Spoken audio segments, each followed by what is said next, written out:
Hey everyone, and welcome back. I don't know about you, but sometimes I just feel like I am Yeah. drowning in information, I hear just too much of it.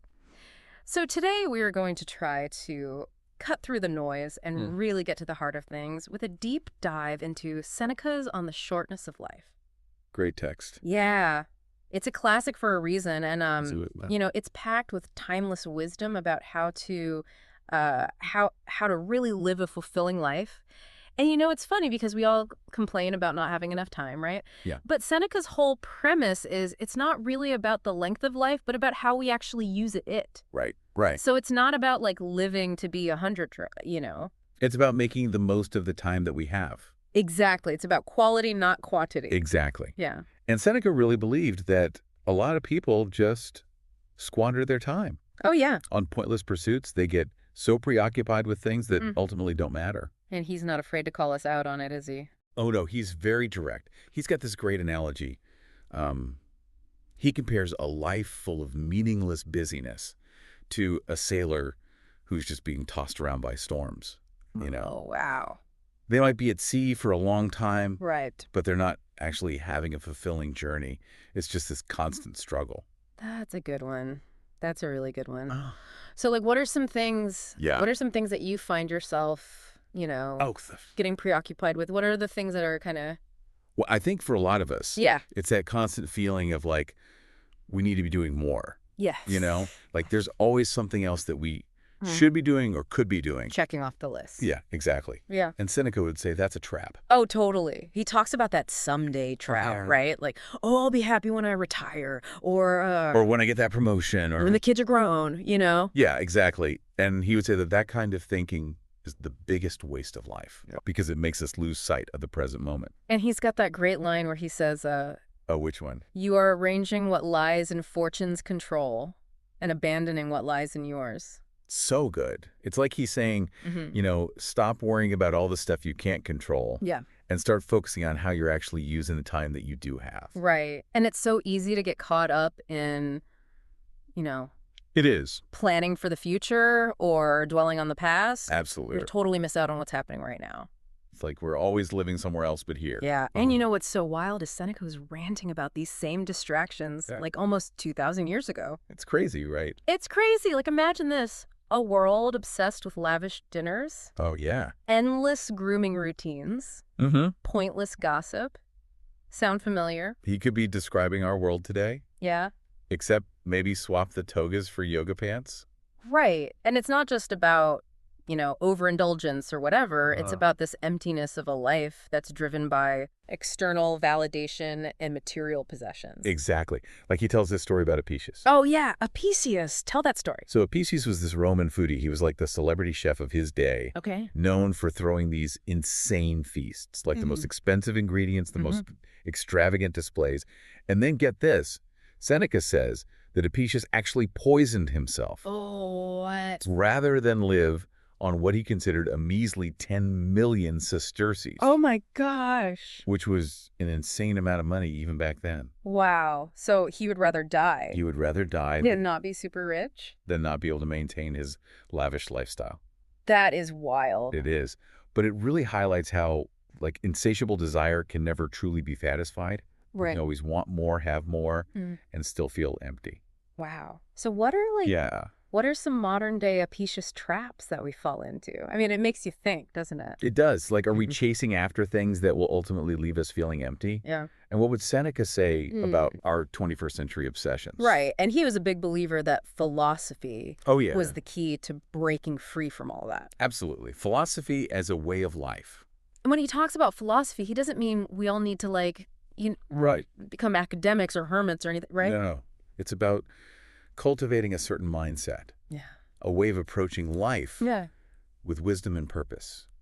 So it's like, It's like developing this inner strength, this clarity that helps you cut through the noise and focus on what truly matters. so how do we do that? Like, how do we cultivate that Yeah. inner strength? And especially in a world that is constantly trying to distract us. Exactly. Well, Seneca, he tells this amazing story about his own teacher, Okay. Zeno, Okay. who lost literally everything he owned in a shipwreck. Everything. Everything. Can you imagine Oh my gosh. losing all your possessions, Yeah. everything you've worked for in an instant? Yeah. And you know what Zeno said? He said, "Fortune bids me to be a less encumbered philosopher." Wow.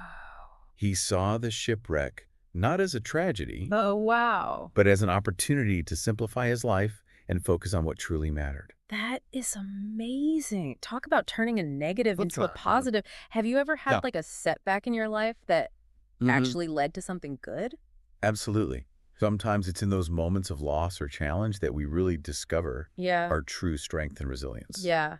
And that's what Seneca's talking about, right? Like finding that inner anchor that allows us to weather the storms of life and not get swept away. Exactly. And he believed that we need to face our fears head on, Oh, yeah. including the ultimate fear, death.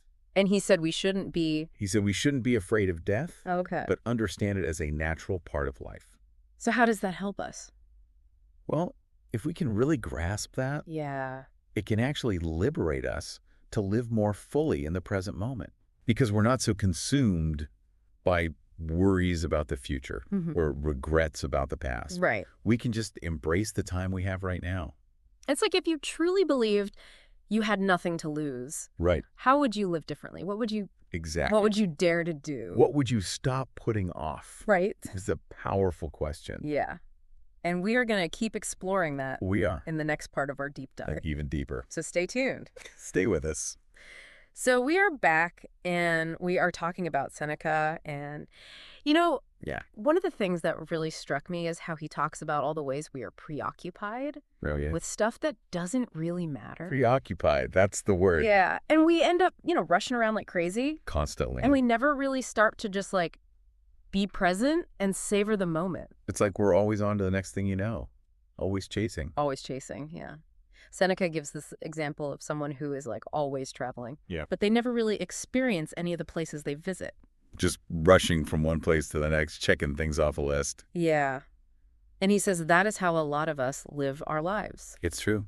Always looking ahead, never really appreciating where we are. So how do we break free from that? I mean, he keeps saying philosophy, but Yeah. what does that even mean? Right. It's not like we all need to become philosophers, Yeah. with the robes and the sandals and all that. Right. It's more about developing a certain mindset, Okay. like a set of lenses that helps you to see the world more clearly.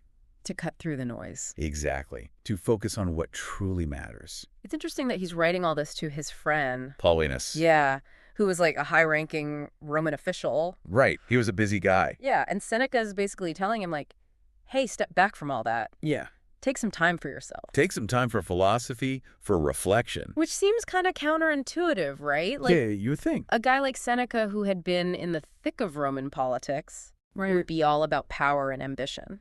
But he realized that true fulfillment doesn't come from external achievements. It comes from within. It comes from inner peace wisdom and living in accordance with your values. I love that phrase, living in accordance with nature. Yeah. What do you think he meant by that? Well, I think it's about recognizing that we're part of something bigger than ourselves. Mm-hmm. We're part of this natural order, this web of life. And when we live in harmony with that, Yeah. we find contentment. Exactly. It's not about rejecting the world or becoming a hermit. Right. It's about finding a balance, Okay. making time for both our inner and outer lives. And, even in retirement or in a more private capacity, Seneca believed that there were still ways to be of service. to give back, Yeah, to contribute to the common good. like through teaching or offering counsel. Or just being a good friend. Right, just being present for others. It's about recognizing that we all have something to offer. Regardless of our status or position. Exactly. Yeah. And it makes you think about what it really means to live a good life. Yeah. It's not about the stuff you accumulate or the titles you acquire. Right. It's about living in a way that aligns with your true nature, Yeah. with your deepest values. And accepting our mortality, too. Oh, absolutely. That was a big one for him. Yeah. He said we shouldn't fear death, Yeah. but understand it as a natural part of life. And you know what's interesting? What? He actually suggests that those who are preoccupied with death Okay. might actually be hastening their own demise. Really? How so? Because they're so focused on avoiding it Mm-hmm. that they miss out on actually living. Wow, that's deep. It is. It's like they're so busy worrying about dying Yeah. that they forget to live. So how do we shift our perspective so we can, embrace life fully without being afraid? Well, it's not about ignoring the reality of death. But It's yeah. about recognizing it as a natural part of life's journey. Okay. And when we do that, Right. we can really appreciate the preciousness of the time we have. And make the most of every moment. Exactly, like that beautiful line from Mary Oliver. Oh, yeah. Tell me, what is it you plan to do with your one wild and precious life? That's a good one. Seneca would love that. You would. He'd be all about living with intention, making choices that align with your values. And savoring every experience. Because ultimately, it's not the length of our lives that matters. It's the depth and richness of our experiences. And that's something we have the power to create. No matter how much time we have. Exactly. Welcome back. We are wrapping up our deep dive on Seneca's On the Shortness of Life. And Yeah, it's amazing. it is amazing. All this wisdom packed into this I know. little ancient book. So many great quotes. Yeah. Like this one. It is not that we have a short time to live, but that we waste a lot of it. Oh, that one hits hard. I know, right? Makes you think, huh? It really does. It's like, it's not about not having enough time. Yeah. It's about how we're actually using the time that we do have. Exactly. So true. Okay, what about this one? Every new beginning comes from some other beginning's end. Oh, that's a good one. It makes me think about how life is full of cycles, you know? Yeah. Like there's always this, Endings and beginnings. yeah, endings and beginnings, and we need to embrace that. Not be afraid of it. Yeah. See endings not as failures, but as opportunity. For new growth. Exactly. New beginnings. I love that. Okay, how about this one? This is a good one. The greatest wealth is to live content with little. Ooh, yeah, that's a powerful one, especially coming from Seneca, I know, right? He was because he was a wealthy guy. He was. So he knew what he was talking about. Yeah. It's like he's saying Yeah. true happiness doesn't come from stuff. It comes from within. From contentment. From Yeah. gratitude, Absolutely. It's about appreciating what you have Yeah. and not always chasing after more. Right. And Yeah. realizing that, comparison. Comparison is the thief of joy. It is. It is. So after all this Seneca, Yeah. what are some key takeaways? Okay, well, I'd say the biggest one is Yeah. be mindful of your time. Yes. Don't waste it on things that don't matter. Make it count. Make it count. Invest in things that bring you joy and meaning. And build up that inner strength. Yes. Cultivate that resilience so you can weather the storms. Because life is going to throw curveballs. It is. It is. But we don't have to let them knock us down. We can get back up. We can get back up. Yeah. And remember to embrace the present moment. Yeah. Don't dwell on the past. Don't worry about the future. Just be here now. Be present. Be present. Appreciate the beauty around you. Savor the experience. Because this moment is all we really have. it's a gift. It is a gift. Seneca's message is so powerful, It really is. and it's so relevant for us today. Even though he wrote it like 2,000 years ago. I know. It's incredible. So I hope this deep dive has inspired you Yeah. to think about your own life. And how you're spending your time. Make choices that align with your values. And don't be afraid to let go of the things that are holding you back. Yeah. It's your life. Live it to the fullest. Live it to the fullest. Thanks for joining us. Until next time. Keep seeking, keep learning, and keep living intentionally.